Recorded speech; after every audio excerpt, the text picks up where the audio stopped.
Welcome सुस्वागतम सभी लोगों का। हम लोग पढ़ेंगे टर्किश इन्वेजन या तुर्क आक्रमण।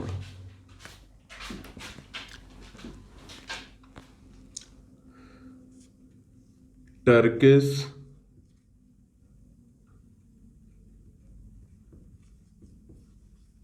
इन्वेजन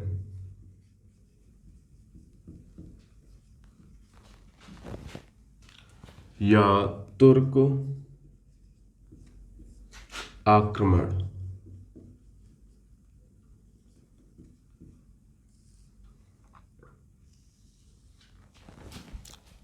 टर्किश इन्वेजन या तुर्क आक्रमण ये किया गया था मोहम्मद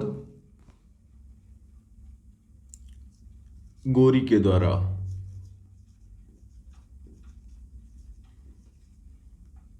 गोरी मोहम्मद गोरी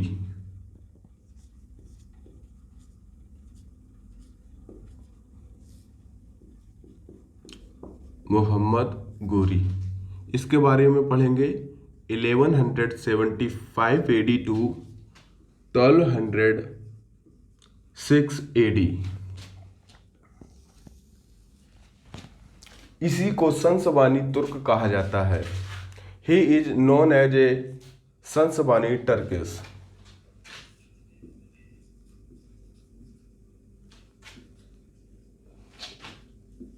संसबानी टर्किश या संसबानी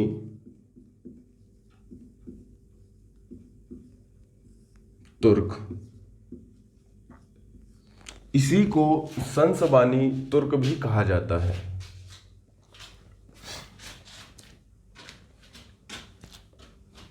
ये आया था अफगानिस्तान।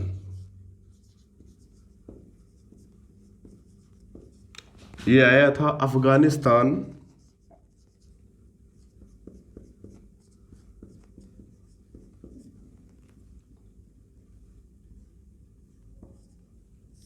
अफगानिस्तान में एक जगह पड़ती है गजनी।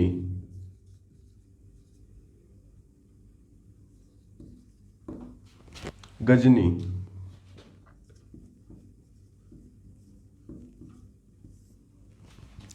और गजनी में ही ये गौर वंश में जन्मा था। मतलब ये गौर वंश से ताल्लुक रखता था। गौर वंश वहां पर चला करती थी गौर डायनेस्टी। इसीलिए इसी गौर से इसका नाम पड़ा Mohammad Ghori.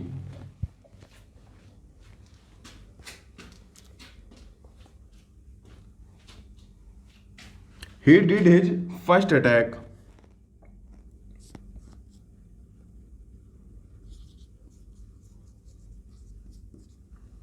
He did his first attack 1175 AD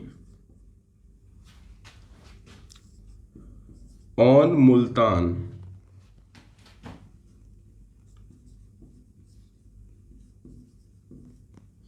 ये आपका मुल्तान जो है ये पाकिस्तान में था। मुल्तान वर्तमान पाकिस्तान में ही मुल्तान पड़ता है। और किस पर किया था? On करमाथी Muslims. करमाथी जाति के मुसलमानों पर।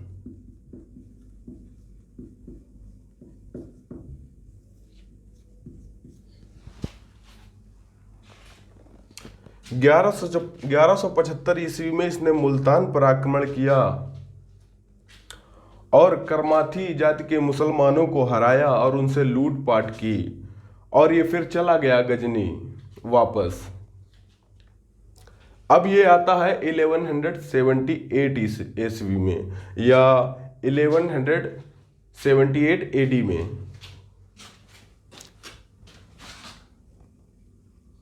1178 एडी। He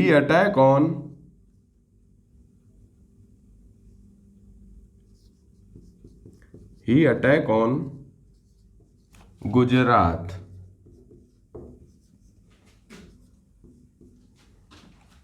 इसने गुजरात पर आक्रमण किया।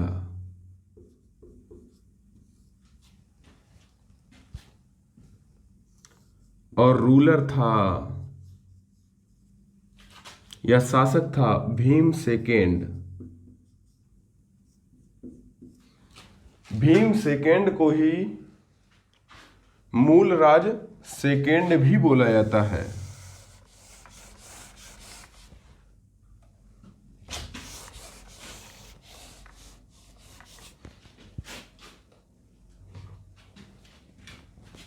Attack on Gujarat.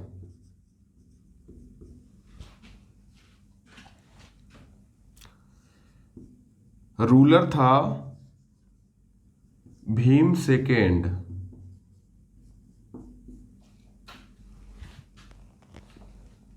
या मूलराज सेकेंड।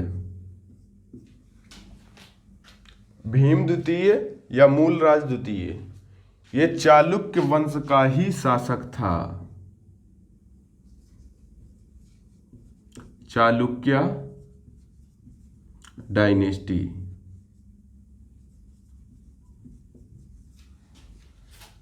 ये चालुक्य वंश का ही शासक था।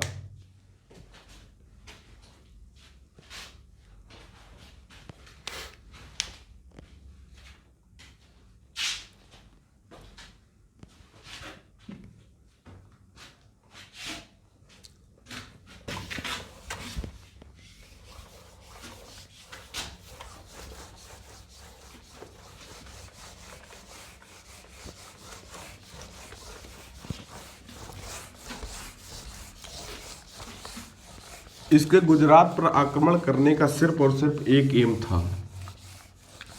महमूद गजनवी की तरह ही इसे सोमनाथ मंदिर को लूटना था।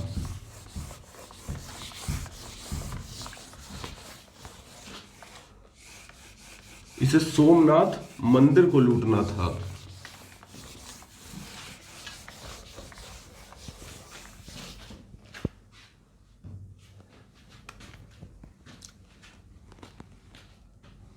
लेकिन वहां पर शासन कर रहा था मूलराज सेकेंड या भीम द्वितीय।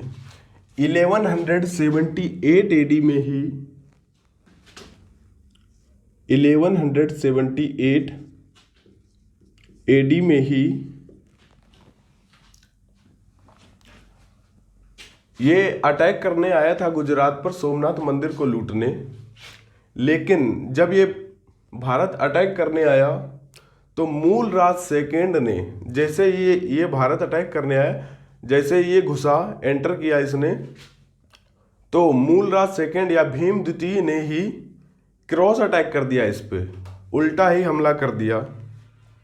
जब इसने देखा कि इसकी सेना कमजोर है, इससे हार जाएगी, तो ये वहां से भगा और पीछे से मूलराज सेकेंड ने इसका पीछा किया।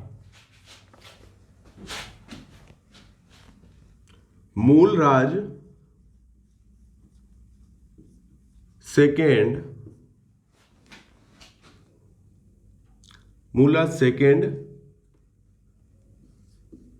defeated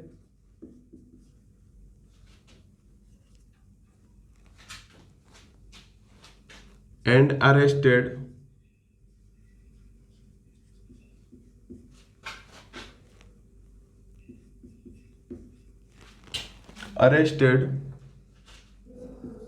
मुहम्मद गोरी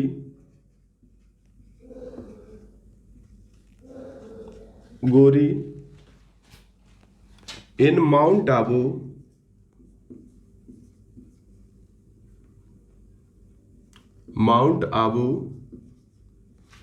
राजस्थान।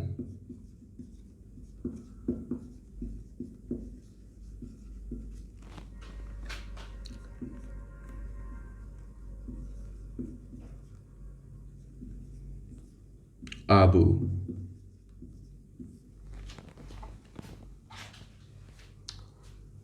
मूलराज द्वितीय ने इसे हराया और इसे बंदी बना लिया। किसको? मोहम्मद गोरी को। लेकिन अपनी माता के कहने पर, अपने माता के कहने पर इसने उसको जिंदा छोड़ दिया या उसे क्षमादान दे दिया। अब वो वापस लौट गया गजनी। लेकिन वो गजनी से फिर आता है सिंध अगले ही वर्ष 1179 एडी में।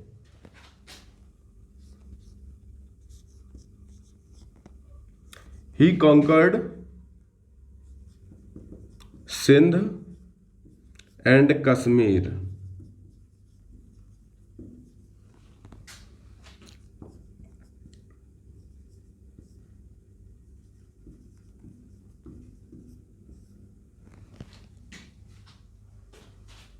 अगले ही वर्ष इसने सिंध और कश्मीर पर कब्जा कर लिया। ये वहां शासन करने लगा। लेकिन इसी के समय में, इसी के या समकालीन भारत में चल रही थी चौहान डायनेस्टी, या नॉर्थ इंडिया में, नॉर्थ इंडिया,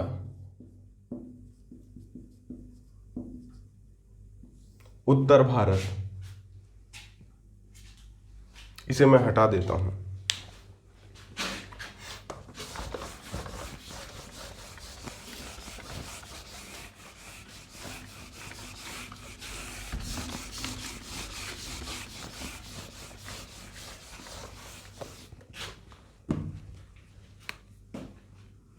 इसी के समकालीन नॉर्थ इंडिया में ही या उत्तर भारत में ही चल रही थी चौहान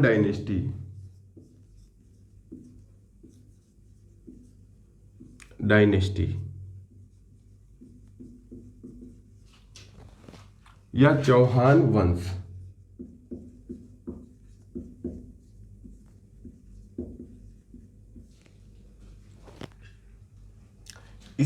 इसी के समकालीन उत्तर भारत में चल रही थी चौहान डायनेस्टी। ये जो चौहान डायनेस्टी है, ये कहां तक फैली थी? दिल्ली, अजमेर और सांभर। ये राजस्थान का सांभर है और इसकी कैपिटल हुआ करती थी अजमेर।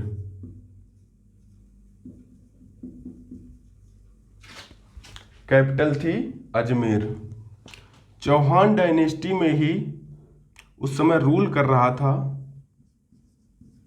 रूलर या शासक पृथ्वीराज चौहान।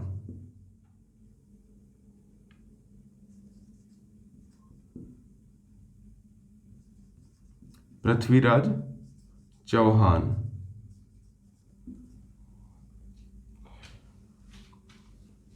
इसी को कहते हैं, पृथ्वीराज चौहान को ही कहते हैं राय पिथौरा।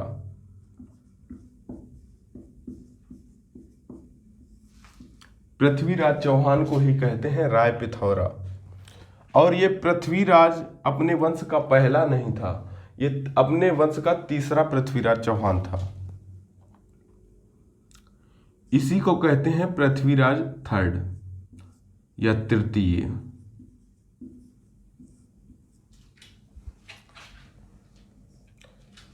इसी को कहते हैं पृथ्वीराज तृतीय। और इसका था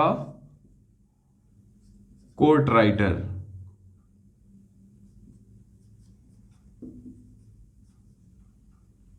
यह दरबारी कवि था इसका चंद्रबरदाई।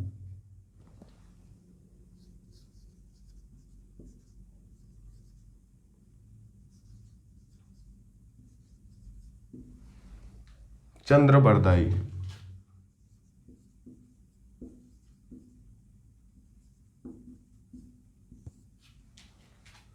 जिसने एक प्रसिद्ध पुस्तक लिखी पृथ्वीराज रासो।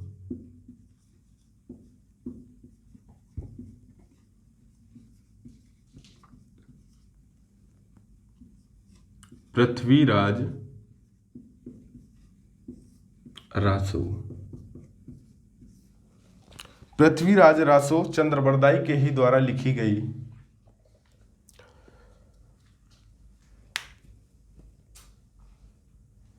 और इनके लिए एक लाइन फेमस है, एक थाल जन्म और एक थाल मरण। मतलब ये एक साथ जिए और एक साथ ही इनका अंत हुआ। इनकी दोस्ती बहुत ही अधिक फेमस थी।